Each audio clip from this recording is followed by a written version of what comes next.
안녕하세요. 차트 승부사 고니입니다. 여러분, 영상 시작 전에 퀴즈 하나 내보겠습니다. 지금 보시는 화면에서 여러분이 가장 선호하는 매수 타점을 찾아보세요. 제한 시간은 3초입니다. 여기 차트를 보시면 이 지지선에서 계속 반등이 나왔죠. 그래서 이번에도 이전처럼 반등을 기대하면서 3번을 선택하셨을 겁니다. 아마 대부분 비슷한 생각을 하셨을 거예요. 네, 축하합니다. 여러분은 방금 세력의 의도대로 최고의 먹잇감으로 당첨되셨습니다. 여러분이 배운 일반적인 기술적 분석은 틀린 게 아닙니다. 다만 문제는 이 기술적 분석이 세력에게는 개미들을 유인하기 위한 아주 훌륭한 미끼라는 것입니다. 그들은 여러분이 어디에서 매수 버튼을 누르고 또 어디에 손절을 걸어두는지 머릿속을 다 들여다보고 있습니다. 왜냐하면 우리가 보고 있는 이 차트의 모양 자체가 큰 자금의 움직임이 남긴 흔적이기 때문입니다. 진짜 세력들은 지지선을 보지 않습니다. 그 지지선 아래에 겹겹이 쌓여있는 개미들의 손절 물량, 즉 유동성이 어디에 쏠려 있는지를 봅니다. 세력은 그 유동성을 한 번에 쓸어 담기 위해 일부러 차트를 우리 눈에 보기 좋게 만듭니다. 깔끔한 지지선, 뚜렷한 저항선과 같은 누구나 믿고 들어갈 만한 자리가 세력에게는 가장 좋은 사냥터가 됩니다. 그리고 여러분의 손절 물량을 다 흡수한 뒤에야 가격은 진짜 방향을 잡는 경우가 많습니다. 그렇다고 우리가 세력과 싸워 이기려고 하면 안 됩니다. 이길 수 없는 상대와 억지로 싸우려 한다면 우리의 매매는 더욱 꼬이고 계좌는 더 위험해질 뿐입니다. 따라서 우리가 해야 할 일은 세력을 이기는 게 아니라 그들이 어디에 유동성을 가져가고 어디서 방향을 바꾸려 하는지 읽어내는 겁니다. 이것이 바로 최근에 많이 알려진 SMC, 즉 스마트 머니 컨셉입니다. 말 그대로 스마트 머니, 큰 자금이 차트를 어떻게 만들고 어떻게 움직이는지 분석하고 따라가는 방식입니다. 오늘 영상에서는 이 스마트 머니의 움직임을 제대로 파악하기 위해 꼭 알아야 할 4가지 핵심 요소를 살펴보겠습니다. 첫째, 시장의 흐름을 읽는 마켓 스트럭처. 둘째, 가격이 강하게 반응했던 자리인 수요존과 공급존. 셋째, 큰 자금이 방향을 만들기 직전에 남긴 흔적인 오더블록. 마지막으로 세력이 급하게 치고 나가며 남긴 빈 공간인 FVG, 페어밸류 100까지 차근차근 설명드리겠습니다. 이 4가지 핵심 요소가 하나로 연결되는 순간 여러분도 차트를 스마트 머니의 시선으로 바라보게 됩니다. 남들이 지지선과 저항선만 보고 있을 때 우리는 그 뒤에 숨어있는 세력들의 움직임과 큰 자금의 흔적을 볼 수 있습니다. 오늘은 그 관점을 제대로 잡아드리겠습니다. 오늘 영상에서 다루는 스마트 머니 컨셉 SMC를 제대로 이해하려면 먼저 차트에 대한 기본기와 해석력이 잡혀야 합니다. 그래서 유튜브 영상에 다 담지 못한 트레이딩 기초부터 실전 심화 과정까지 정리한 트레이딩 강의를 따로 준비했습니다. 우리 구독자분들은 무료로 신청 가능하시니까 하단 더보기란이나 고정 댓글의 링크를 통해 지금 바로 신청하세요. SMC를 제대로 이해하기 위해서는 가장 먼저 알아야 할 게 있습니다. 세력은 아무 자리에나 들어오지 않습니다. 그들의 움직임에는 일정한 순서가 있고 그 흔적은 차트 위에 고점과 저점의 변화로 남습니다. 어디서 가격을 멈추겠고 어디서 다시 움직였는지 보면 큰 자금의 방향을 파악할 수 있습니다. 이걸 마켓 스트럭처, 우리말로 시장 구조라고 부릅니다. 차트를 보면 가격이 오르다가 어느 순간 멈추고 내려옵니다. 그 멈춘 자리를 고점, 영어로는 스윙 하이라고 합니다. 반대로 내려가다가 멈추고 다시 올라오는 자리를 저점, 영어로는 스윙 로우라고 부릅니다. 그런데 SMC에서는 이 고점과 저점을 단순히 가격이 꺾인 자리로만 보지 않습니다. 그 주변을 손절 주문이 몰려있는 유동성이 쌓이는 자리로 봅니다. 고점 바로 위에는 어떤 주문들이 몰려있을까요? 먼저 돌파를 기대하며 매수를 준비하는 사람들의 주문이 있습니다. 동시에 이미 매도로 들어간 사람들의 손절 주문도 그 위에 걸려 있습니다. 저점 아래도 마찬가지입니다. 가격이 아래로 깨질 거라 보고 매도를 준비하는 주문이 있고 이미 매수로 들어간 사람들의 손절 주문도 그 아래에 쌓여 있습니다. 세력은 바로 이 주문들, 즉 유동성을 가져가기 위해 움직입니다. 그래서 고점과 저점은 단순히 가격이 반응했던 자리가 아니라 세력이 다시 노릴 수 있는 자리입니다. 마켓 스트럭처는 세력이 다음에 어디로 갈지 알려주는 지도입니다. 추세를 판단하는 방법은 이렇습니다. 고점이 이전보다 높아지고 저점도 이전보다 높아지면 상승 추세입니다. 반대로 고점이 낮아지고 저점도 낮아지면 하락 추세입니다. 마켓 스트럭처에서 가장 중요하게 봐야 하는 2가지 신호가 있습니다. 바로 BOS와 초크입니다.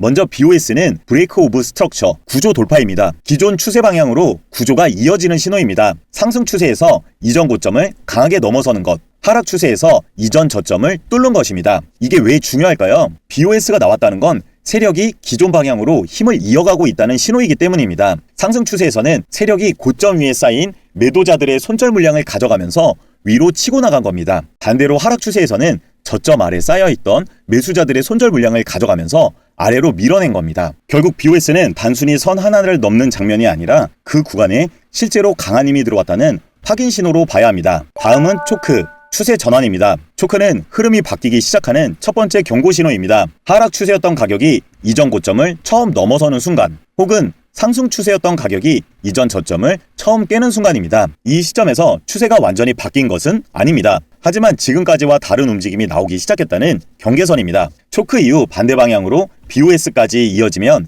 그때부터 추세가 전환됐을 가능성을 봅니다. 단순히 가격이 한번 반대로 움직인 게 아니라 이전 방향의 힘이 약해지고 새로운 방향으로 힘이 옮겨가기 시작한 겁니다. 이때부터는 차트를 새로 잡힌 방향에 맞춰 해석해야 합니다. 그 다음으로 넘어가기 전에 누구나 알고 있는 이야기부터 한번 해보겠습니다. 가격이 왜 오르고 내릴까요? 수요와 공급의 법칙에 따라 사려는 사람이 많으면 오르고 팔려는 사람이 많으면 내립니다. 이건 너무나 당연한 시장의 기본 원리입니다. 그런데 상승이라고 해서 다 같은 상승일까요? 차트를 보다 보면 가격이 꾸준히 올라가는 구간이 있고 어느 순간 갑자기 폭발적으로 치고 나가는 구간이 있습니다. 이 둘은 완전히 다르게 봐야 합니다. 천천히 올라가는 건 매수가 매도보다 조금 더 우세한 상태입니다. 반면에 갑자기 한 번에 치고 나간다는 건 매수가 매도세를 완전히 압도했다는 뜻입니다. 이렇게 폭발적인 움직임이 나오는 자리에는 보통 큰 자금이 들어왔을 가능성이 큽니다. 일반 개인 투자자들만으로는 가격을 그렇게 빠르게 한 방향으로 밀어붙이기 어렵기 때문입니다. 이렇게 강한 상승이 나온 출발 구간을 수요존이라고 합니다. 반대로 강한 하락이 나온 출발 구간을 공급존이라고 합니다. 여기서 꼭 짚고 넘어가야 할 게 있습니다. 수요존은 특정 캔들 하나만 말하는 경우도 있지만 일반적으로는 강한 움직임이 시작된 주변 가격 구간 전체를 말합니다. 차트에서 강한 상승이 나온 출발 지점을 찾고 그 주변을 박스로 넓게 표시합니다. 그 구간이 수요존입니다. 이 구간을 왜 박스로 표시하고 계속 지켜봐야 할까요? 이유는 가격이 나중에 다시 이 자리로 돌아왔을 때 또 한 번 반응이 나올 수 있기 때문입니다. 거대 자본은 원하는 물량을 한 번에 전부 가져가기 어렵습니다. 자금 규모가 크기 때문에 한 번에 시장가로 매수하면 가격이 급하게 올라가 버립니다. 그래서 원하는 가격대에서 여러 번 나눠서 물량을 모으는 경우가 많습니다. 그런데 일부 물량만 채운 상태에서 가격이 올라버리면 다시 그 가격대로 내려오기를 기다릴 수 있습니다. 그리고 가격이 다시 수요존으로 내려오면 남은 물량을 추가로 채울 수 있습니다. 그래서 수요존에서는 2번, 3번 반응이 나올 수 있습니다. 다만 여기서 오해하면 안 되는 것이 있습니다. 가격이 다시 수요존으로 왔을 때 반응하는 주체를 반드시 처음 그 자리를 만든 세력이라고 단정해서는 안 됩니다. 처음에 다 채우지 못한 물량이 남아있을 수도 있고 과거의 강한 반등을 보고 새롭게 들어오는 매수자들이 있을 수도 있습니다. 중요한 건 누가 들어왔냐가 아닙니다. 그 가격대에서 다시 매수세가 살아나는지입니다. 만약 처음 그 구간을 만든 큰 자금이 이미 수익 실현을 끝냈고 남은 매수 주문도 없다면 수요존은 그대로 깨질 수 있습니다. 그래서 수요존이라고 해서 가격이 닿기만 하면 무조건 올라간다고 보면 안 되는 겁니다. 가격이 이전 고점을 돌파하는 BOS가 나와야 그 구간에 실제로 강한 매수가 들어왔다는 것을 확인할 수 있습니다. 반대로 BOS가 아직 나오지 않은 수요존은 아직 힘이 확인되지 않은 구간입니다. 공급존도 마찬가지입니다. 공급존이 만들어진 뒤 가격이 이전 저점을 이탈하는 BOS가 나와야 그 구간에 강한 매도 힘이 들어왔다는 것을 확인할 수 있습니다. 수요존과 공급존은 차트를 보는 큰 틀입니다. 가격이 어디까지 내려올 수 있는지, 어디에서 다시 반응할 수 있는지 미리 예상하게 해주는 기준 역할을 합니다. 다만 이것만으로는 진입 타이밍을 정확하게 잡기 어렵습니다. 특히 수요존이 넓게 잡힌 경우에는 그 안에서도 어디를 실제 진입 자리로 봐야 할지 여전히 애매합니다. 그래서 이 넓은 구간 안에서 진입 자리를 더 정밀하게 좁혀주는 개념이 필요합니다. 그 개념이 바로 오더블록입니다. 오더블록은 수요존이나 공급존 안에서 큰 자금이 실제로 개입했을 가능성이 가장 높은 특정 캔들을 말합니다. 수요존과 공급존이 큰 반응 구간을 넓게 보여주는 개념이라면 오더블록은 그 안에서 실제 진입 타점으로 볼 수 있는 자리입니다. 예를 들어 가격이 하락하다가 특정 구간에서 갑자기 강하게 반전해 위로 치고 올라가는 경우가 있습니다. 이때 반전이 나오기 직전 마지막으로 내려간 음봉 캔들을 매수 오더블록으로 봅니다. 여기서 이런 의문이 들 수 있습니다. 왜 하락하던 음봉이 매수 흔적일까요? 큰 자금은 한 번에 눈에 띄게 매수하기 어렵습니다. 갑자기 대량 매수가 들어오면 가격이 급하게 올라가고 그만큼 평균 매수가도 높아지기 때문입니다. 그래서 가격이 내려오는 과정에서 물량을 받아내는 경우가 많습니다. 마지막 음봉에서 매도 물량이 마무리되고 그 물량을 큰 자금이 받아낸 뒤 더 이상 가격이 밀리지 않으면 강한 반등이 나올 수 있습니다. 그래서 강한 상승 직전의 마지막 음봉을 매수 오더블록으로 보는 겁니다. 반대로 강한 하락이 시작되기 직전의 마지막 양봉 캔들은 매도 오더블록으로 봅니다. 가격이 올라오는 동안 큰 자금이 물량을 정리했고 이 과정이 마무리되면서 강한 하락이 나올 수 있기 때문입니다. 오더블록을 차트에 표시할 때는 보통 해당 캔들의 고가와 저가를 기준으로 박스를 그립니다. 이렇게 잡으면 몸통뿐 아니라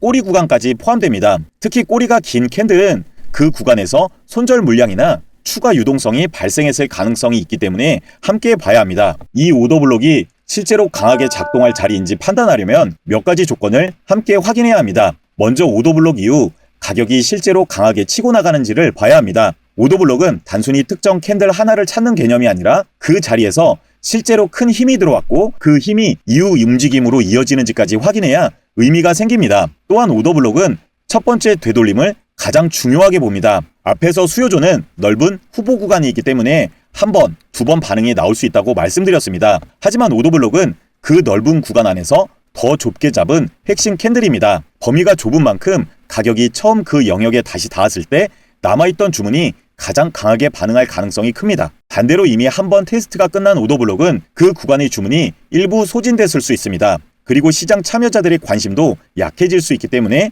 두 번째에서는 첫 번째만큼의 반응을 기대하기 어렵습니다. 그리고 오더블록을 볼 때는 그 자리 자체만 보는 것으로 끝나지 않고 실제로 얼마나 강한 힘이 들어왔는지도 함께 확인해야 합니다. 그때 보는 개념이 바로 페어밸류 갭 FVG입니다. FVG는 수요존 안에서 만들어지는 자리가 아닙니다. FVG는 오더블록에서 반응한 가격이 치고 올라가는 과정에서 생긴 빈 공간입니다. FVG는 연속된 캔들 3개를 기준으로 봅니다. 한쪽 방향으로 강하게 움직이면서 첫 번째 캔들과 세 번째 캔들 사이에 서로 겹치지 않는 빈 공간이 가운데 캔들에 생기는 구간을 FVG라고 합니다. 쉽게 말해 가격이 너무 빠르게 움직이면서 그 사이에서 거래가 충분히 이루어지지 못한 구간입니다. 이 구간이 중요한 이유는 시장이 너무 빠르게 지나가며 생긴 불균형을 나중에 다시 메우려는 성질이 있기 때문입니다. 그래서 FVG는 되돌린 구간에서 지지나 저항처럼 작동할 수 있습니다. 또 하나는 주문이 남아있을 가능성입니다. 가격이 너무 빠르게 움직이면 큰 자금도 원하는 물량을 전부 채우지 못할 수 있습니다.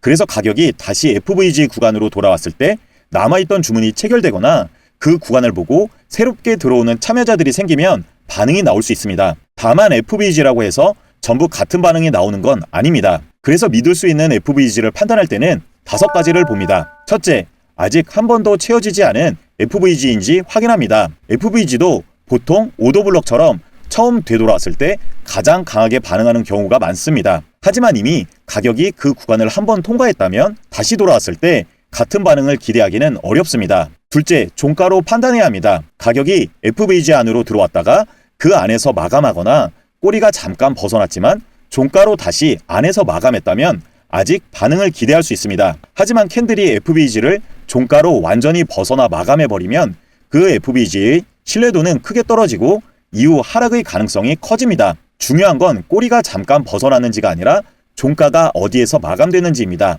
셋째, 다른 근거와 겹치는지 봅니다. FVG가 이전 고점, 이전 저점 같은 자리와 겹치면 신뢰도가 올라갑니다. 혼자 있는 FVG보다 여러 근거가 같은 가격대에 모인 FVG가 더 강하게 작동할 가능성이 큽니다. 넷째, FVG의 위치를 봅니다. 상승 FVG가 여러 개 있을 때는 아래쪽에 있는 FVG가 더 신뢰도가 높습니다. 큰 자금이 처음 물량을 채웠던 구간과 더 가까운 자리이기 때문입니다. 그럼 FVG가 여러 개 있을 때 어디를 실제 진입 타점으로 볼 수 있을까요? 이때 트레이딩 뷰에서는 개인 박스 도구를 활용해 구간을 나눠볼 수 있습니다. 저점에서 고점까지 박스를 잡고 설정값을 0, 0.5, 1로 맞추면 가격 구간이 위쪽 절반과 아래쪽 절반으로 나뉩니다. 매수 관점에서는 아래쪽 절반에 있는 FVG만 봅니다. 반대로 매도 관점에서는 위쪽 절반에 있는 FVG만 보는 겁니다. 이렇게 하면 아무 FVG에서나 진입하는 것이 아니라 가격적으로 더 유리한 위치에 있는 FVG만 선별해서 활용할 수 있습니다. 다섯째, FVG를 만든 강한 움직임이 앞서 설명드린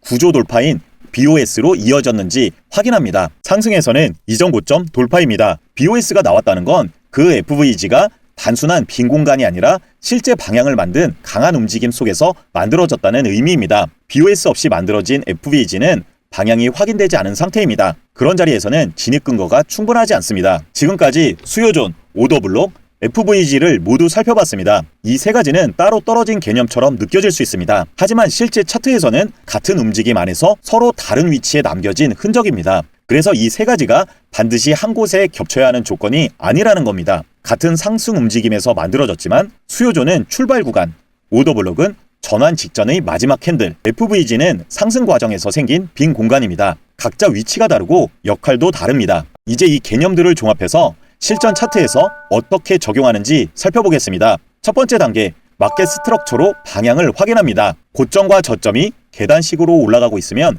상승 추세로 판단합니다. 만약 반대로 둘 다 낮아지고 있으면 하락 추세로 봅니다. 1시간봉 차트를 열겠습니다. 최근에 BOS가 어느 방향으로 나왔는지 확인하는 겁니다. BOS가 연속해서 위로 나왔다면 상승 쪽으로 방향이 잡힌 상태입니다. 그리고 지금은 추세 전환 신호인 초크가 나오지 않은 상황으로 상승 추세 지속으로 봅니다. 상승 추세가 확인됐다면 5분봉으로 내려갑니다. 두 번째 단계인 수요존을 표시해야 합니다. 그리고 최근 강한 상승이 나온 출발 구간을 찾아 박스로 넓게 표시합니다. 이 구간이 가격이 내려왔을 때 반응을 지켜볼 후보 구간입니다. 바로 진입하는 타점이 아님에 주의해야 합니다. 세 번째 단계, 수요존 안에서 오더블록을 표시합니다. 수요존 안에서 강한 상승 직전의 마지막 음봉 캔들을 찾습니다. 그 캔들의 고가와 저가를 박스로 표시합니다. 이게 오더블록입니다. 수요존보다 좁고 정밀한 자리입니다. 네 번째 단계, 상승 과정에서 만들어진 FVG를 표시합니다. 강한 상승이 진행된 구간에서 빈 공간인 FVG가 만들어졌는지 확인합니다. FVG는 수요존보다 위쪽에 있고 상승이 진행되는 과정 중간에 있습니다. 여기서 아직 채워지지 않은 FVG인지 위치가 적절한지 등 앞서 설명드린 5가지 조건을 확인합니다. 그리고 이 움직임이 BOS로 이어졌는지도 확인합니다. 다섯 번째 단계, 가격이 되돌아올 때 순서대로 기다립니다. 가격이 고점에서 되돌아오기 시작하면 먼저 FVG 구간에 도달합니다. 그 구간에서 지지가 나오고 양봉 캔들로 마감되는 것을 확인하면 첫 번째 매수 진입 후보로 봅니다. 손절은 FVG 하단 아래에 설정합니다. 이후 FVG를 뚫고 더 내려온다면 그 FVG는 힘이 약해졌다고 봅니다. 이때는 더 아래에 있는 오더블록 구간까지 기다립니다. 오더블록 영역에서 윗꼬리가 달린 반전 캔들이 나오고 양봉으로 종가 마감되면 두 번째 매수 진입 후보가 됩니다. 진입할 때 한 가지 주의할 점이 있습니다. 마감 전에 급하게 들어갔는데 종가가 FVG 아래로 밀려버리거나 오더블록 아래에서 끝난다면 그 진입 근거는 사라집니다. 중요한 건 꼬리가 아니라 종가이기 때문에 캔들이 완전히 마감되는 것을 확인하고 들어가야 합니다. 손절선은 오더블록 하단 아래에 설정합니다. 목표가는 두 경우 모두 이전 고점 부근으로 잡습니다. 이후 차트를 보시면 FVG에서 진입한 것도 무난하게 수익 실현할 수 있었고 이후 오더블록에서 진입한 경우 역시 강하게 반등하며 목표가에 도달하여 수익 실현합니다. 이 매매법의 핵심은 두 가지입니다. 방향을 먼저 확인하고 그 방향 안에서 큰 자금의 흔적이 남은 자리만 기다리는 겁니다. 수요존으로 넓은 구간을 잡고 오더블록과 FVG로 진입 자리를 좁힙니다. 그리고 가격이 되돌아왔을 때 반전 캔들의 종가를 확인하고 들어갑니다. 이 순서가 우리가 어렵게 느껴졌던 SMC를 실전 차트에 적용하는 가장 기본적인 방법입니다. 이 순서를 기억하면 차트를 볼 때 아무 자리에서나 들어가지 않게 됩니다. 오늘 영상에서는 SMC의 4가지 핵심 요소인 마켓 스트럭처, 수요존과 공급존, 오더블록, FVG를 활용해 실전 차트에서 정밀한 매매 타점을 잡는 방법을 알아봤습니다. 오늘 설명드린 SMC 매매법 외에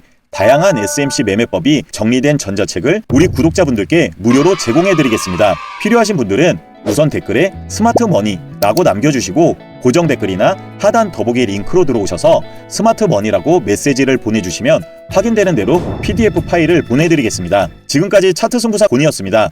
오늘 영상이 도움이 되셨다면 구독과 좋아요, 알림 설정까지 부탁드립니다. 궁금한 내용이나 다음 영상에서 다뤄졌으면 하는 주제가 있다면 댓글로 편하게 남겨주세요. 다음 영상에서도 실전적이고 유익한 내용으로 찾아오겠습니다. 시청해주셔서 감사합니다.